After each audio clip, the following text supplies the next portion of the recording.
So today, we have two of the most fierce women in the entire MCU going head to head. Gamora versus Black Widow. Who wins? Let's find out. So, Natasha Romanoff was an agent of the Soviet KGB, then a spy for S.H.I.E.L.D., and now a founding member of the Avengers. She was one of the most talented spies and lethal assassins in the entire world. Madam B said she was the best student in the Red Room, never failing a single test. She specializes in martial arts, armed combat, espionage, infiltration, manipulation, hacking, and assassination. She's a master of martial arts, being a master in karate, judo, aikido, savate, boxing, sambo, ninjutsu, krav maga, lucha libre, style wrestling, and several styles of kung fu. She's defeated dozens of security guards, armed pirates, Ultrons, robots, and Jatari aliens. She beat a mind-controlled Hawkeye who was trying to kill her, bested Ant-Man, and held her own against Winter Soldier on 2 occasions. She's an Olympic-level athlete, but her agility is where she thrives, incorporating gymnastic and acrobatics in her fighting style. She wears this bracelet that can project this electric blast known as the Widow's Bite, and it was able to temporarily stun Black Panther despite his vibranium suit. She also has these two stun batons that she can combine into a staff. She's been seen using several different types of handguns and even dual wielding them as well. And she also has these small throwable sticky discs that electrocutes whatever it lands on instantly. In the other corner, we have Gamora. After Thanos wiped out half of her planet, the Mad Titan adopted Gamora as a child. Over the years, he cybernetically enhanced and trained her to become the ultimate weapon. Years later, she helped form the Guardians of the Galaxy, as she had finally found a real family.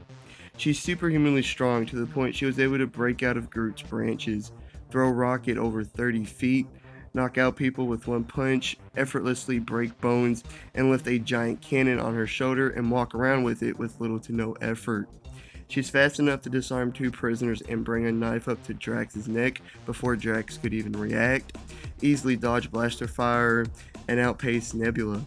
She's durable enough to survive the explosion of her mining pod, an explosion nearly right in front of her that sent her flying at least 15 feet back, and she kept on fighting after a strike from Nebula's sword and being electrocuted by Nebula's staff as well.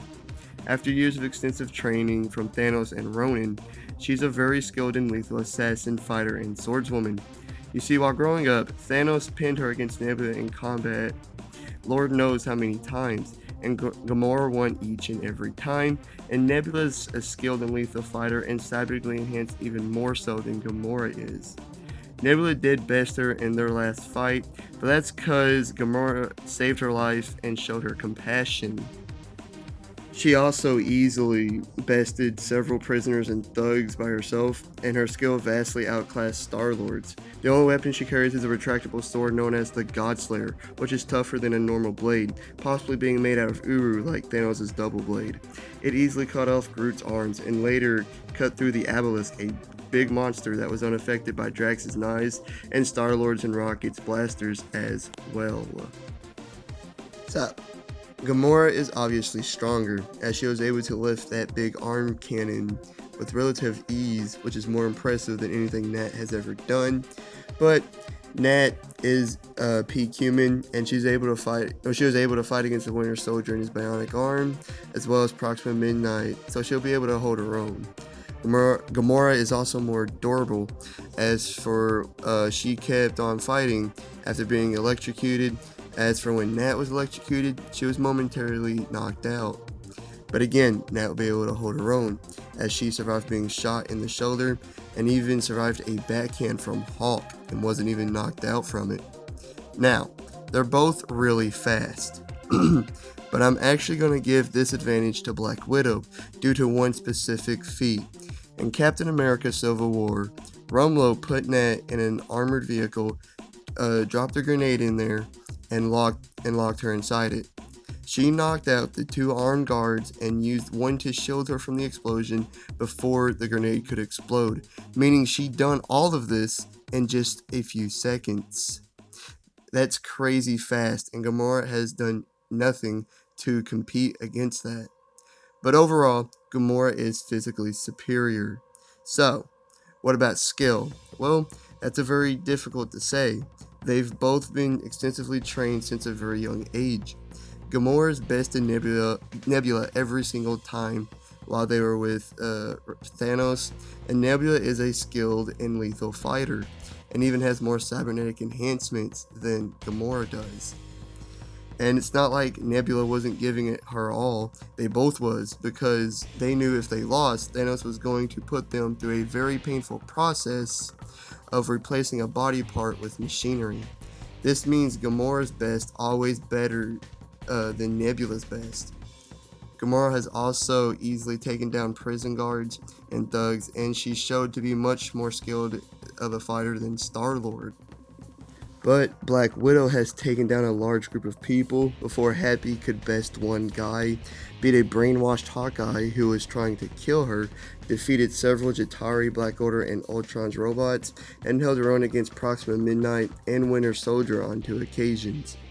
I guess Nat is ever so slightly more skilled just because of she has more feats, but it's only barely. Now for the weapons. Gamora has the Godslayer that can and will put Nat down with one fatal hit from it. Actually, she could cut Nat's limbs off since it was able to easily cut Groot's arms off. But Black Widow has the versatility advantage since she has the Widow's Bite, 2 stun batons that can become a staff, small throwable shock disc, and handguns. But the Widow's Bite isn't as powerful as it was in the comics, as T'Challa was completely fine after taking 3 blasts from it. Yeah, he was wearing vibranium, but still. Gamora has kept on fighting after being shocked before, and she's fast enough to dodge all of Nat's weapons most of the time. But Black Widow will be able to dodge the Godslayer most of the time due to her greater speed, and she can use her weapons to keep Gamora at a distance. So who wins? Well, they both definitely have what it takes to win and beat the other, but if I had to choose, I'd have to go with Nat because of her speed and versatility. I just believe she'll be able to overwhelm Gamora with these and eventually get the win. Black Widow barely wins. Like and subscribe, all the great stuff. Please hit the notification bell.